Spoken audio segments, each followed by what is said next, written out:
Eu sou Mário Persona e essas são as respostas que eu dei aos que me perguntaram sobre a Bíblia. Eu recebi a sua mensagem e eu vejo que você tem passado por dificuldades quanto às questões que costumam afligir todo jovem. Antes de tudo, eu devo lembrar a você que o verdadeiro cristão não anda segundo os seus sentimentos, as suas vontades, e nem segundo os conselhos e costumes deste mundo, as modas desse mundo, não.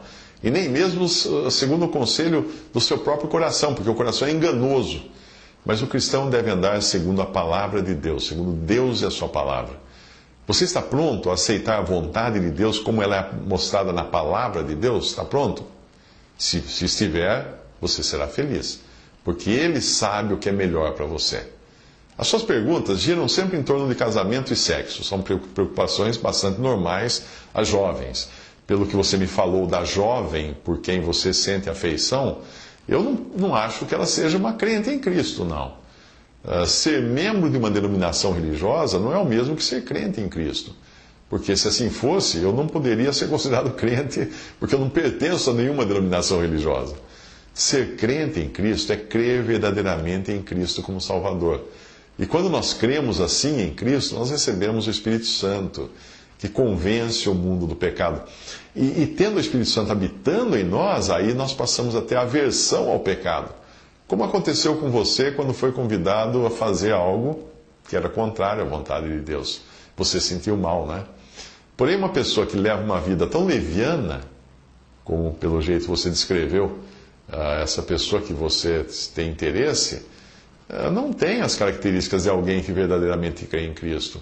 E um crente não deve nunca se unir em matrimônio com uma incrédula, ou a crente com o incrédulo. Que Deus não aceita casamento dos seus filhos com os filhos das trevas é uma coisa muito clara nas Escrituras. Veja, por exemplo, essas passagens. Em Efésios 5,8 diz que, noutro tempo, éreis trevas, mas agora sois luz no Senhor. E Efésios 2,3 fala assim: éramos por natureza filhos da ira. Por quê? Porque agora nós mudamos de posição. O incrédulo, por sua vez, permanece nas trevas. O incrédulo continua filho das trevas, continua andando segundo o príncipe das potestades do ar, que é mencionado em Efésios 2,2. Talvez você já ame uma jovem, goste de uma jovem, ame essa garota e não veja nela mais do que o exterior, não é? Mas Deus declara que se ela ainda não é salva, ela continua em trevas. E por que você iniciaria um relacionamento nesta vida, sabendo que logo vocês se separarão, indo você para o Senhor e ela para o tormento eterno? Porque a nossa vida aqui é passageira. Não seria um relacionamento de acordo com a vontade de Deus. Não seria um relacionamento feliz. Leia 2 Coríntios 6, 14 a 18, e você verá ali que Deus não admite nenhuma união, seja casamento, sociedade ou qualquer coisa do tipo, com alguém que não seja salvo. O jugo de que fala ali na passagem é o que nós costumamos chamar no interior de São Paulo de canga. Canga de colocar no boi, é um pedaço de madeira que era colocado sobre as espáduas, os ombros de dois bois, e uniam os dois para que eles juntos pudessem puxar uma carroça, um arado, um carro de boi. No Antigo Testamento, falando em figura, Deus proibiu que se atrelasse um boi a um jumento. E era o mesmo jugo. Deus proibiu. Os israelitas não podiam colocar um boi e um jumento puxando um arado ou uma carroça. Por quê? Eles têm alturas diferentes, eles têm passos diferentes, força diferente. Não daria certo. A passagem de 2 Coríntios que nos fala disso revela o que Deus quis dizer lá no Antigo Testamento com a figura. Ou seja, um convertido não pode estar atrelado ao incrédulo, porque o andar dos dois é diferente. Como nós somos sempre mais propensos ao mal, logo o crente estaria acompanhando os passos do seu parceiro ou parceira incrédulo. Alguns têm dúvidas sobre 1 Coríntios 7,12, como se fosse uma permissão para o casamento com incrédulos, mas o assunto ali é claramente sobre pessoas que já estavam casadas, quando um dos dois se converteu. Ali diz assim: mas aos outros, digo eu, não o Senhor, se algum irmão tem mulher descrente e ela consente em habitar com ele, não a deixe, Porque o marido incrédulo é santificado no convívio da esposa, e a esposa incrédula é santificada no convívio do marido crente. De outra sorte, os vossos filhos seriam impuros, porém agora são santos. Obviamente o texto aí está falando de duas pessoas que se casaram e uma delas se converteu depois. Também pode se aplicar a alguém que errou, não é? Ao se casar com o incrédulo.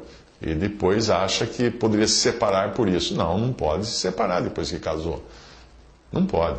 Se você ler o livro de Neemias, você verá no capítulo 3 a construção dos muros, que nos falam de separação, e das portas. E no versículo 1 do capítulo 3, Eliasibe edifica a porta, mas nada diz dele colocar fechaduras e ferrolhos.